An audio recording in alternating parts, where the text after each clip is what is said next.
साप्ताहिक अपडेट में हमें रीअश्योरिंग सिग्नल्स मिले हैं, जैसे कि माननीय सेक्रेटरी साहब ने अपनी प्रेजेंटेशन के द्वारा दिखाया। रिकवरी रेट की तरफ हमारा प्रोग्रेस अच्छी है, सारे देश में मिलकर देखें। इसी तरह से मोर्टेलिटी रेट में जो स्टेबिलिटी भी है और जो डिक्रीज़ भी हो रही है, ये भी रीअश्योरिंग है। लेकिन हमें सबसे बड़ी खुशी इस बात की भी है, आज हम जाहिर कर सकते हैं कि जो टेस्टिंग की संख्या है वो हम 9 लाख पर डे के नंबर तक पहुंच गए हैं, 0.9 million per day, which is remarkable, which is absolutely remarkable as a number, as an indicator, as a metric. And also we must remember that testing is the key for disease containment and as well as in reducing mortality, improving outcomes. So testing में इतनी जो तेज़ी आई है, confidence बढ़ा है, Uptake हुआ है, scale up हुआ है, ये देश की बड़ी उपलब्धि है और इसके लिए मैं धन्यवाद करना चाहूँगा सेंट्रल गवर्नमेंट का, ICMR का। उन्होंने इसमें लीड दी है, इन्होंने सिस्टम बनाया है, सप्लाईज को इंश्योर करा है, लेबॉरेटरीज बनाई हैं और साइंस ऑर्गेनाइजेशन से भी भागीदारी दी है। मेडिकल कॉलेजेस में, सब मेडिकल कॉलेज में मैंडेटेड है इस लैब को बनना। और इसी तरह से ये भी हम कहना चाहेंगे आज की सेंटर और स्टेट ने मिलकर इसका ग्रास रूट लेवल तक इसका अपटेक को इंश्योर किया है। और इसमें हमारी इंडस्ट्री की भी भागीदारी है, क्योंकि ये सब टेस्ट लगभग अब हिंदुस्तान में ही बन रहे हैं। तो एक बड़ी उपलब्धि है और 0.9 मिलियन जैसा नंबर आना और थोड़े ही दिनों में जब ये 1 मिलियन हो जाएगा पर डे का, एक बहुत बड़ा माइलस्टोन होगा और हम उसके भी आगे जाएंगे। तो पॉजिटिव सिग्नल्स हैं, रीअश्योरिंग सिग्नल्स हैं। उससे लगता है कि जो पैंडेमिक के कंट्रोल में जो पकड़ होनी चाहिए वो पकड़ कायम है ओवरऑल अगर हम देखें, और उस पकड़ को आगे कायम रखते हुए अब हमने और आगे बढ़ना है। और जब हम आगे बढ़ते हैं तो फिर वो 3 मुद्दे जो पहले भी इस मंच से बार बार दर्शाए गए हैं, बताए गए हैं, उन्हीं पे हम दोबारा नज़र डालना चाहेंगे। सबसे पहली बात है कि ये हम सब पे निर्भर करता है कि हम अपना बचाव कैसे करें। सबसे बड़ी इंपॉर्टेंट बात ये है, वायरस की मर्जी हम पे नहीं चलेगी। तो जो अखबारों में भी अब जिक्र हो रहा है और आप भी देख रहे हैं, हम सब देख रहे हैं कि जो थोड़ी लापरवाही आ रही है उसको हमें कम करना होगा। और ये वो जो प्रिंसिपल्स हैं प्रधानमंत्री जी ने खुद जो समझाए हमें, मास्क के बारे में, 2 गज की दूरी के बारे में, हाथ की सफाई के बारे में, स्वच्छता के बारे में, और हमारे बुजुर्गों को, हाई रिस्क लोगों को बचाने के बारे में, और आयुष की पद्धति को इस्तेमाल करते हुए इम्यूनिटी बूस्टर चीज़ों को करने के लिए, स्पिटिंग ना करना, इन मैसेजेस में कोई भी ढील हमें नहीं लानी है। ये सब पकड़ जितनी है अभी के लिए काफ़ी है, लेकिन अगर हम लापरवाही करेंगे हमारे हाथ से ये गेंद छूट सकते हैं। और अगर हम इस पर और तेज़ी लाएंगे, इसको एम्ब्रेस करेंगे, एनफोर्स करेंगे और अपने साथ वाले को भी कहेंगे एम्ब्रेस करो, और तो फिर ये पकड़ और मजबूत होगी और हम वायरस को पीछे हटाने में सफल होंगे। ये बहुत ही इम्पोर्टेंट होता है। और इसके साथ में ये भी एक जुड़ा हुआ होता है कि हमें बड़ी गैदरिंग में नहीं जाना है, बड़े ग्रुप्स में नहीं जाना है और दूरी बना के रखनी है। अभी ये इसमें कोई भी ढील करने का कोई औचित्य नहीं है और हमारे लिए डेंजरस साबित हो सकता है। दूसरा प्रिंसिपल हमारा है कि हमारे कंटेनमेंट की स्ट्रैटेजी, कॉन्टैक्ट ट्रेसिंग की स्ट्रैटेजी, क्वारंटाइन की स्ट्रैटेजी, पेशेंट जो पॉजिटिव है उसको आइसोलेट करने की जो पद्धति है, तो जो हमारी सर्वेलेंस एंड कंटेनमेंट की बात है, जो कि हमने यहाँ कई बार दर्शाई भी है पहले, उसमें हमें कोई भी ढील नहीं बरतनी है। ये हम सबका काम है तो ये सिस्टम का काम, लेकिन हम मिलके करते हैं और हमें ये एश्योर करना है कि इसी को हम जितना जोर से करेंगे वायरस उतना ही दब के रहेगा और हमें टाइम मिलेगा और हमारा नुकसान कम होगा। तो कंटेनमेंट स्ट्रैटेजी को, कंटेनमेंट जोन में जो काम हो रहा है, कॉन्टैक्ट ट्रेसिंग में जो होना चाहिए, आइसोलेट होना है जो पॉजिटिव केस है, बाकियों को बचाना है, ये हमारी सेकंड पिलर है जिसमें कि पूरी शक्ति हमें लगानी है। और इसके रिजल्ट भी आए, जैसे आपने देखा दिल्ली में, आपने देखा और जगह पे भी हम जब देख रहे हैं कि जब इस पे जोर लगाया जाता है, NCR के ज़िलों में देखिए वहाँ भी बदलाव आया है। तो इसमें पूरी जोरों को लगाने में हम आपस में याद दिलाना चाहेंगे कि ये मिशन जो है इसको हमें पूरा। और तीसरा डिमेंशन है कि अगर पॉजिटिव केस होता है वो बीमार हो सकता है। हाँ, मानते हैं कि घर में देखभाल हो सकती है, उसकी कंडीशंस हैं कि आपने इस तरह से अपना देखभाल करनी है, ऐसे अपने को अलग रखना है और देखते रहना है कि नुकसान नहीं है। लेकिन जब ज़रूरत पड़े तो एम्बुलेंस मिलनी है, बेड मिलना है, हॉस्पिटल जाना है और जितनी ज़रूरत हो हॉस्पिटल में उतना इलाज होना चाहिए। तो ये तीनों पिलर हमारे लिए इम्पॉर्टेंट है और हमें ये भी समझ आया है कि किस तरह से इस बीमारी को पहले ही अच्छी तरह से देखभाल करें। पल्स ऑक्सीमीटर की बात हो, चाहे ऑक्सीजन को जल्दी इस्तेमाल करने की बात हो या डेक्सामेथासोन यूज़ करने की बात हो, एंटीकोगुलेंट यूज़ करने की बात हो और नेज़ल हाई फ्लो को यूज़ करने की बात हो जिससे कि हमारा वेंटिलेटर की ज़रूरत नहीं पड़ेगी। ये सब चीज़ें भी जो मेडिकल फर्टिलिटी को है धीरे धीरे क्लियर होती गई हैं। तो जो मॉर्टेलिटी की रिडक्शन आई है इसमें इस चीज़ का भी योगदान है। और जैसे करके दिखाया कि डिले नहीं होनी चाहिए, एम्बुलेंस मिलनी चाहिए, टाइम पे पहुंचना चाहिए, उसके जो रिजल्ट आ रहे हैं इसके लिए भी हमें भगवान का भी शुक्र करना चाहिए और सारी सोसाइटी और मेडिकल फ्रेटर्निटी का भी करना। तो ये तीनों जो पिलर्स हैं अप्रोच, इनको पूरी ही जोरों से गोइंग फॉरवर्ड हमें मेंटेन करना है। और टेस्टिंग जो है वो एक बिल्कुल पिवट की तरह है जिससे से ये सारी प्रक्रिया हमारी लेके सामने आती है। इसके अलावा मैं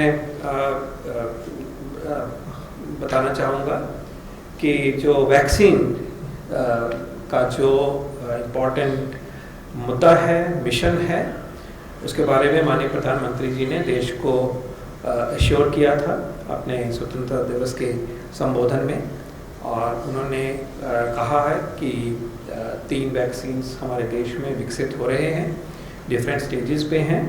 उनमें से एक वैक्सीन जो है वो फेज़ 3 ट्रायल में आज या कल में पहुंच जाएगा। बाकी 2 जो है फेज़ 1 फेज़ 2 में हैं, उनकी हमने रिव्यू किया है सबने मिलके और उसमें अच्छी प्रोग्रेस हो रही है और वो अपनी स्पीड से आगे ठीक तरह से बढ़ रहे हैं। और हमें उम्मीद है कि ये जैसे जैसे अगले रिजल्ट आएंगे, जैसे जैसे हमारा नॉलेज इन वैक्सीन के बारे में बढ़ेगा और वैसे ही हमें सबको पता भी होना चाहिए क्या प्रोग्रेस हो रही है। लेकिन हम ये कह सकते हैं कि ये तीनों वैक्सीन अपने तरीके से उनकी डेवलपमेंट एक रीएश्योरिंग तरीके से हो रही है। और जैसे जैसे ये 3 वैक्सीन या और भी वैक्सीन कैंडिडेट्स हैं वो तरक्की की तरफ बढ़ते हैं और अवेलेबिलिटी की तरफ हमारा की गोल की तरफ हम बढ़ेंगे, तो जो फिर वैक्सीन रिलेटेड जो इम्प्लीमेंटेशन होनी है, पहुंचाना है, कैसे पहुंचाना है, सप्लाई चेन की बात है, उनका कार्यक्रम जो है वो पूरी तरीके से तैयार होगा और क्या है उसकी आउटलाइन। और उसको आगे जैसे जैसे ज़रूरत पड़ेगी इस चीज़ की, उनकी डिटेलिंग की, माइक्रो प्लानिंग की और जो वैक्सीन के कैरेक्टरिस्टिक्स होंगे उनके बेस के ऊपर जो हमारी अप्रोच होनी चाहिए, साइंटिफिक अप्रोच। हो सकता है कि वैक्सीन की 2 डोज लगे, हो सकता है कि किसी वैक्सीन में कोल्ड चेन की ज़रूरत है, खास तरह की ज़रूरत हो। तो इन सब मुद्दों के ऊपर सिस्टमैटिक तरीके से बातचीत हुई है, समझदारी बढ़ती जा रही है। सरकार ने अपनी तरफ से जो वैक्सीन मैन्युफैक्चरर्स हैं उनसे भी बातचीत करी है, उनसे भी जाना है कि वो किस स्टेज पे हैं और वो उनको सरकार की तरफ से किस तरह की फैसिलिटेशन की आवश्यकता है।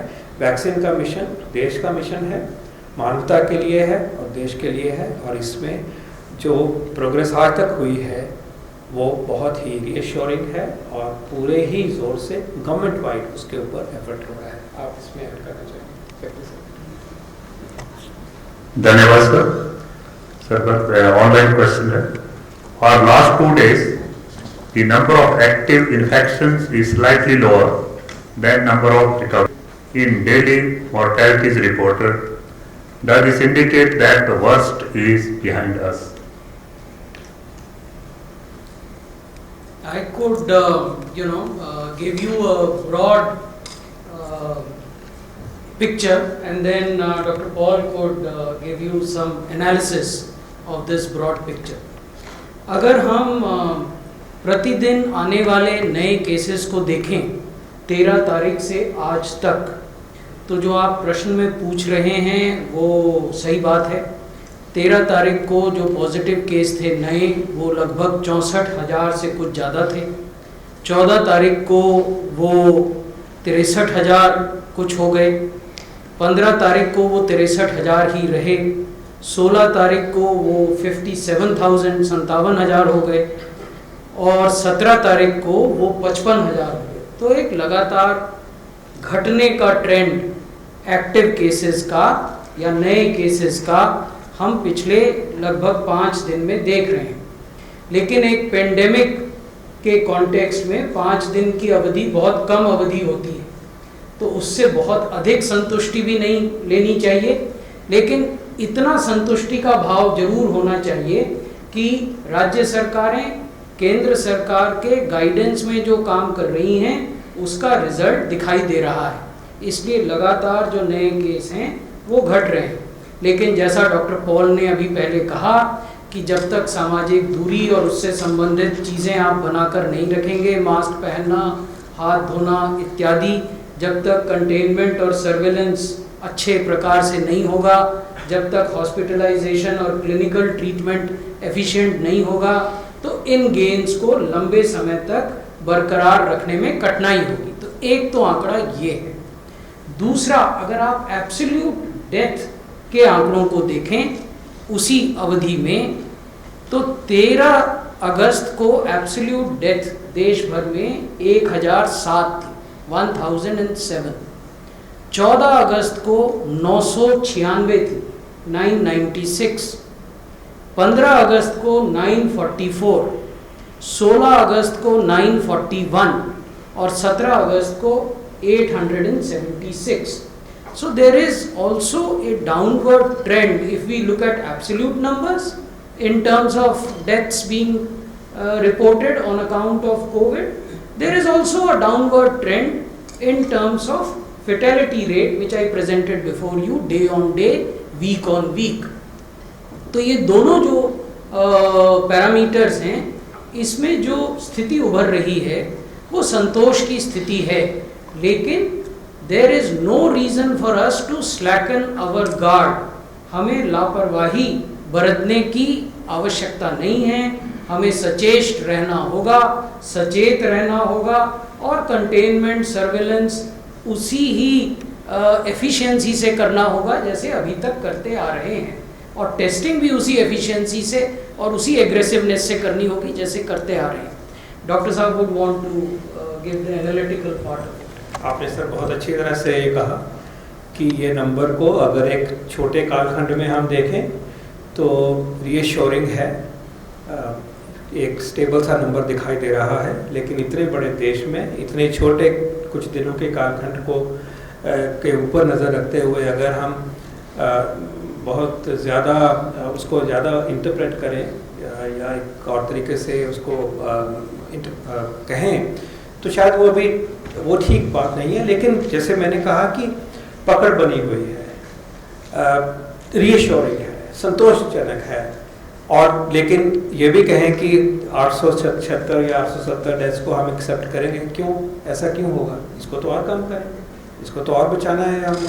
और 50-55 हज़ार अगर हो रहे हैं तो क्या हम कंट्रोल नहीं कर सकते इसको? हम अपने जो साइंटिफिक तरीके से हैं अपने आप को बचा के कंटेनमेंट के द्वारा और कम कर सकते हैं। अब हमारे पास पूरे आर्मामेंटेरियम है, टेस्टिंग का आर्मामेंटेरियम है और लोग जुड़े हुए हैं, तो यही शायद उसके ऊपर हमें कहना चाहिए कि एक ट्रेंड, अच्छा ट्रेंड दिखाई दे रहा है। टेस्टिंग बढ़ाने के बावजूद भी ये नंबर स्टेबल दिखाई दे रहा है।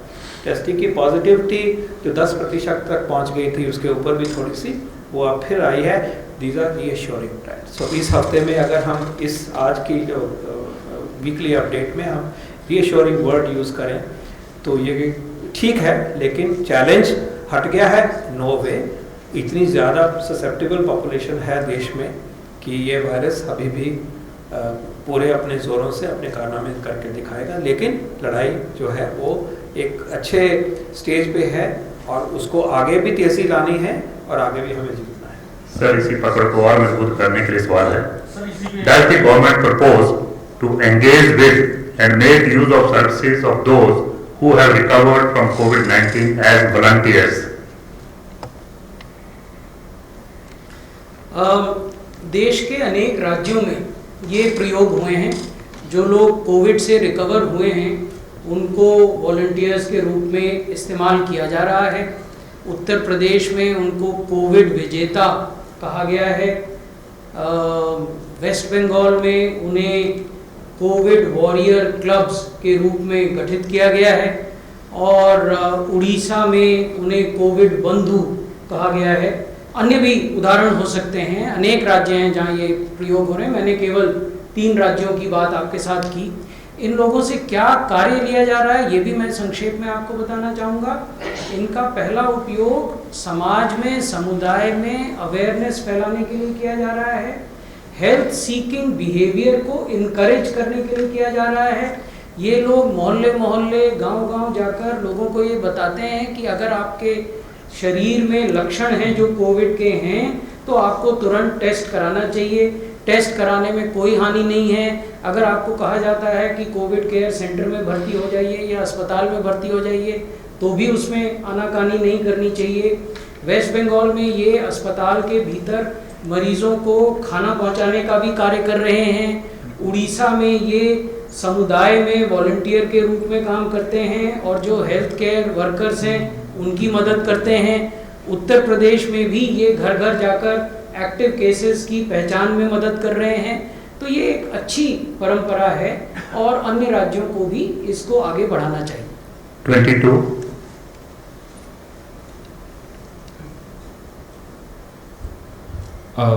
मेरा सवाल डॉक्टर पॉल से है। सर, जो कोविड के मरीज़ हैं जो ठीक हो जा रहे हैं उनमें से कई सारे ऐसे मरीजों को देखा जा रहा है कि उसके बाद फिर कुछ दूसरे तरह के पोस्ट कोविड सिम्टम जो है वो डेवलप हो रहा है और कुछ केसेस में तो मौत भी हो रही है। तो ऐसे में कितना सतर्क रहने की ज़रूरत है और किस तरह के सिम्टम है? ऐसा कुछ डेटा वगैरह आ रहा है कि कितने लोग ऐसे हो रहे हैं?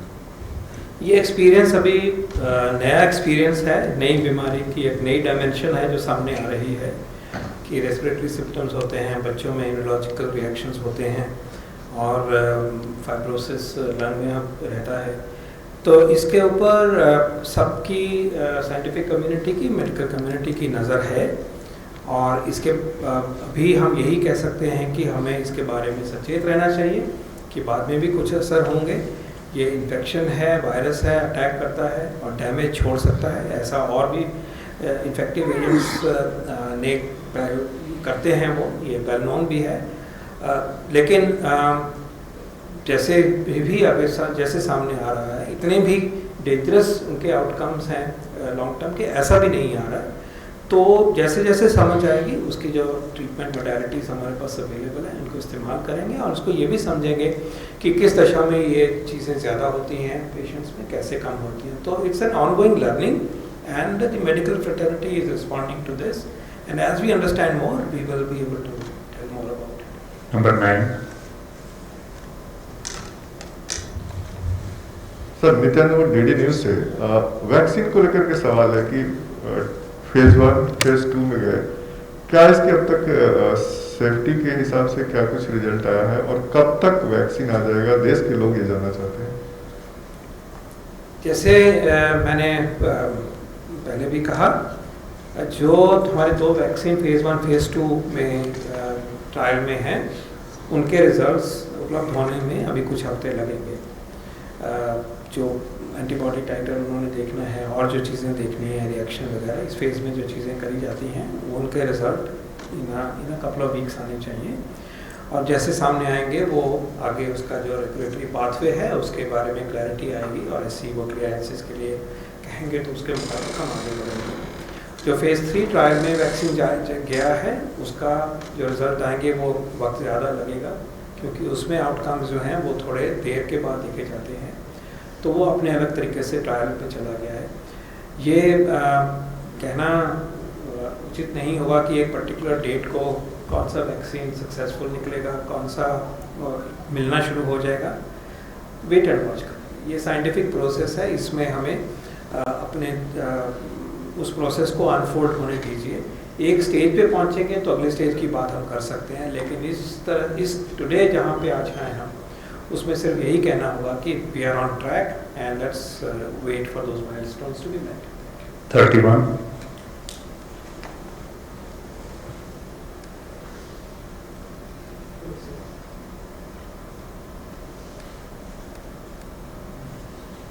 So with regards to the number of patients that have recovered, out of that, how many have gone through, like have had post-COVID complications?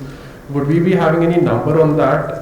That is one. And second, with regards to vaccines, now you have been holding meetings with vaccine companies. Have you figured out what is the total capacity we have for vaccines when it is ready?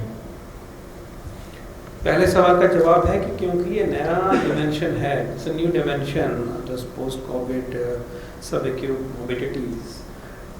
So I'm expecting that medical fraternity will put out these data information in a systematic way.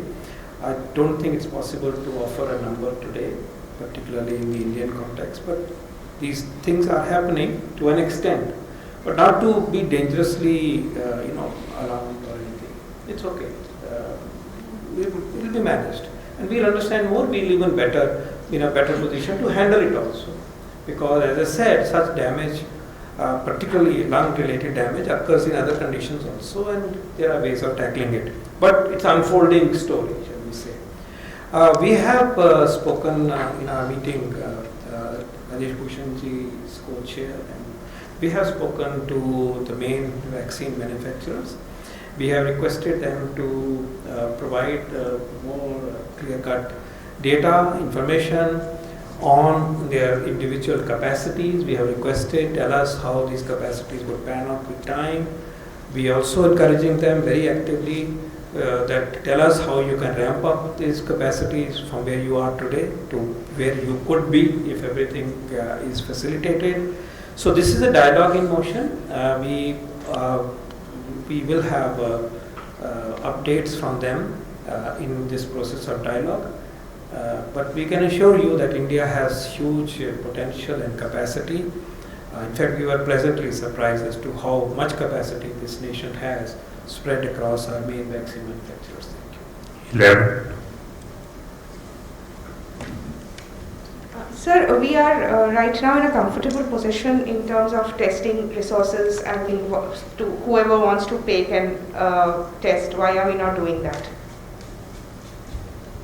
You're saying on-demand testing. Practically, it's already on demand in many ways. But we'll review this. You must remember that testing capability has, as was shown by Sir, increased very quickly with effect from the last month, and part of it is also because we started to use antigen testing for the broader purpose, and it has increased our reach and expanse of the whole effort. So we will review, looking at the capacity, looking at the access to people, but we are quite close to it, and this is we are almost there, I would say. But let's review these testing guidelines. We have to make sure that the resources are used for the very best purpose, and frivolous use of these technologies, these resources is not desirable. But yes, we are very fortunate that our capacities are now of a very significant magnitude. Thank you. So the government has allowed export of PPEs and ventilators. What is the present status? To how many countries we are exporting? And the government had permitted, after a detailed internal review, first the export of personal protection equipment, which includes a coverall, goggles, a shield and gloves and shoe covers, and government has also permitted export of ventilators. The export of PPEs is subject to quantitative restrictions, whereas the export of ventilators is free. It is not subject to any quantitative restriction. Now, this is the background. In this background, the applications for export are preferred in the office of DGFT, Director General of Foreign Trade. In the month of July, 23 lakh PPEs were exported after permission was granted by DGFT. They were exported to UK, USA, UAE, Senegal and Slovenia. So 23 lakh PPEs, this permission was granted by DGFT in July. in the month of August till date, because this is an evolving situation, DGFT has granted permission for export of 15,07,000 PPEs. This is over and above the 23 lakhs which were exported in July. And these exports, these 15 lakh odd PPEs are to be exported to Slovenia and USA. In case of ventilators, DGFT issued the notification on 4th of August. And we are still compiling, since it is less than 15 days since the issue of the notification permitting the exports. We are compiling the figures of the ventilators which have been exported, or at least applications have been preferred for export. We would be sharing this figure with you when we interact with you in the next interaction. Thank you. 37. So Sneha from CNN.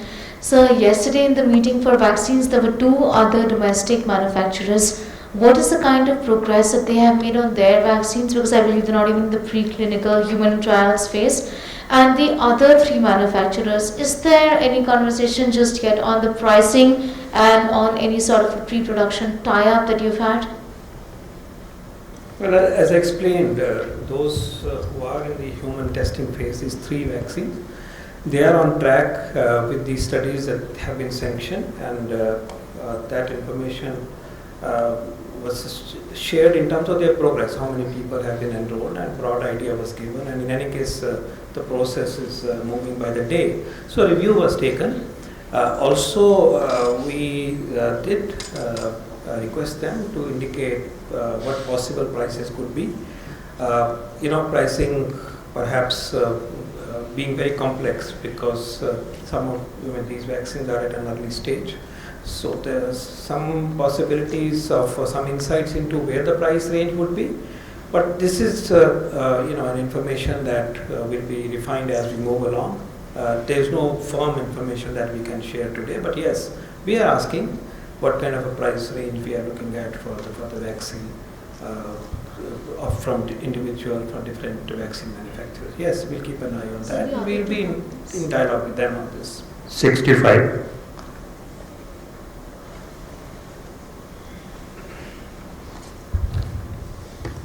Sir Brahma Prakash Dubey ji news से मेरा सवाल ये है sir कि जिस तरह के अभी डेली सैंपल टेस्ट हो रहे हैं और जिस तरह के आंकड़े आ रहे हैं, क्या माने कि ये पीक मंथ है, जुलाई अगस्त का महीना पीक महीना है कोरोना के लिए और अब ऐसे मामले घटते जाएंगे? दूसरा सवाल टेस्टिंग के रेट को लेकर है सर, क्या सरकार और टेस्टिंग के रेट कम करने पर विचार करने जा रही है? Thank you. आपके सवाल का जो पहला हिस्सा है उसमें हम पहले भी मंत्रालय की ओर से ये स्पष्ट कर चुके हैं, मीडिया के मित्रों को भी और राज्य सरकारों को भी, कि हम इस तरह के जो मैथमेटिकल मॉडल्स हैं और जो पीक प्रिडिक्ट करते हैं उस पर बहुत ज़्यादा यकीन नहीं करते, इसलिए कि ये मैथमेटिकल मॉडलिंग इस पर आधारित होती है कि वायरस किस प्रकार से व्यवहार करेगा, वायरस का बर्ताव कैसा होगा, और ये एजम्पशन आधारित होती है पुराने डाटा के आधार पर कि पिछले 6 महीने में या 7 महीने में वायरस ने किस प्रकार से व्यवहार किया।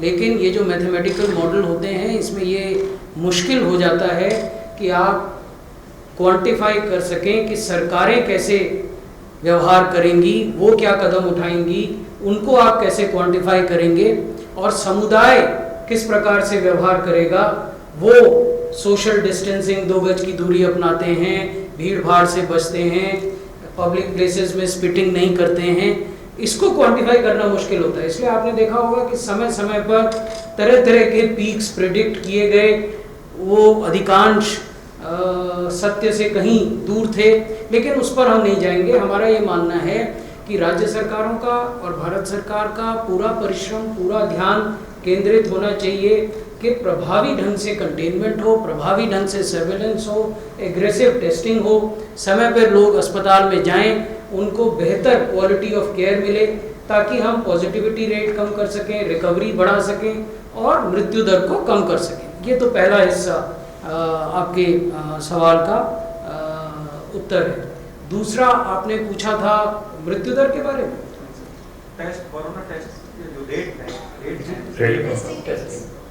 अच्छा, टेस्टिंग रेट के बारे में आपने ये पाया होगा कि अनेक राज्यों ने अपने अलग अलग दर निर्धारित की हैं और जनवरी से लेकर आज तक अगर आप देखें तो ये दरें निरंतर कम होती गई हैं, क्योंकि जनवरी, फरवरी, मार्च में अधिकांश डायग्नोस्टिक किट बाहर से आयात किए जाते थे. They were imported, the diagnostic kits were getting imported, therefore their prices were high. The consumables were also not domestically manufactured. उनका भी देश में जो अन्य रिएजेंट्स या अन्य चीज़ों का उपयोग होता है उनका भी देश में उत्पादन नहीं हो रहा था. धीरे धीरे ये सारी क्षमताएं अब देश में हो गई हैं.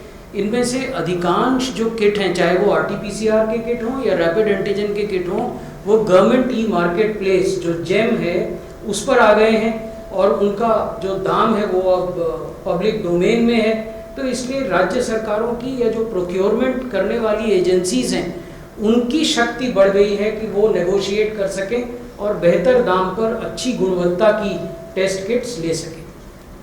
34. Milan from India Today. My question is regarding a strain of virus that has been found in Malaysia, and it's being said that it's one of the deadliest mutations of virus. Could we have some details on whether there is an India link with this mutation of DG164? That is what the virus is being called. And could we have some information on how many mutations we have seen in connection to Indian mutation of virus? On the Malaysian virus, we also seen the reports. At this moment, we have nothing to convey, but we made a note of it. 157.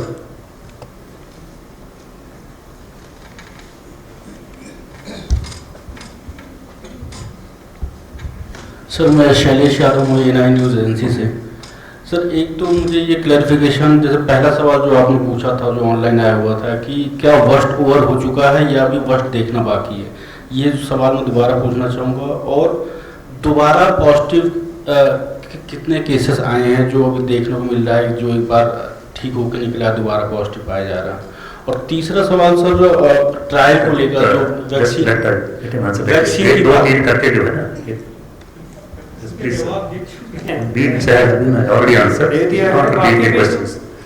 कितनों में ये जो बात की complications आ रही है, मैंने कहा कि इंडियन डेटा आएगा जो एक्सपीरियंस है तो सामने लेके आएंगे. कुछ नंबर सुन रहे हैं मीडिया में, लेकिन मेरी नॉलेज में ऐसा नहीं है कि कोई systematic number India specific clinicians teams ने जाहिर किया है. I don't want to go by anecdotal experience. Sir, एक सवाल जो वैक्सीन के लिए आपने बोला था कि कल से फेज 3 में आ जाएगी एक वैक्सीन, तो वो कब तक उसका फेज 3 में ट्रायल चलेगा और कब तक वो जो है फाइनल स्टेज पे आ सकती है? देखिए, फेज 3 के जो होते हैं टाइम्स लंबा होता है. This information is available, whatever can be made available in the public domain from the regulator and from the company is already available. Not appropriate to comment on specific timelines because वो हो उसके बाद कब result आ रहे हैं वो है, यही लेके चलना चाहिए कि it will be a few weeks longer than the phase 1, phase 2. वो जल्दी आएंगे, 3-4 हफ्ते में भी उनके रिजल्ट की उम्मीद की जा सकती है, 6 हफ्ते में कह लीजिए. लेकिन ये जो है लंबे वाले जो फेज 3 में, क्योंकि लॉन्गर टाइम पे देखा जाता है, नंबर भी ज़्यादा होता है, तो जस्ट होल्ड, वक्त लगेगा अभी. Last question 35. और मैं ये भी एक वर्ड ऑफ कॉशन कहना चाहूँगा कि please don't assume that any vaccine which is going for trial will be successful. We want it to succeed, we want these 3 and many others to succeed, but keep in mind that it is not always 100% success as we develop any vaccine, and therefore keep your fingers crossed. Continue with the 3 strategies that are so very critical and which have given us at least a reassuring phase, this phase that we are sharing with you today. Sir, Ayushman from Mirano. Is there a reconsideration being done on the investigational therapy of tocilizumab? And also, sir, is this the right time to build a mechanism to know as to how many patients are coming with the complaints of post care of COVID? do you think the government should install a mechanism? This question has been repeated 3-4 times. It has been answered also. But the first answer, if you want to answer. On tocilizumab, yes, you see all the drugs, medicines, interventions that are part of our national treatment protocol for COVID-19. When the decision was taken, it was based on the scientific evidence available on that day. There were some treatments which were not included because on that day the evidence was not in favor. In the ICMR mandated task force, scientific task force, as the evidence appears in the public domain, that evidence is again taken into account. So for any drug, not just only the drug that you mentioned, if a new evidence appears toward positive side or the negative side, a review will be taken. And this is a dynamic process, and based on the dynamic process, whenever decisions are made, they are brought to the attention of everyone. Thank you very much, sir. Thank you, friends.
Download Tarang online radio app from Google Play Store.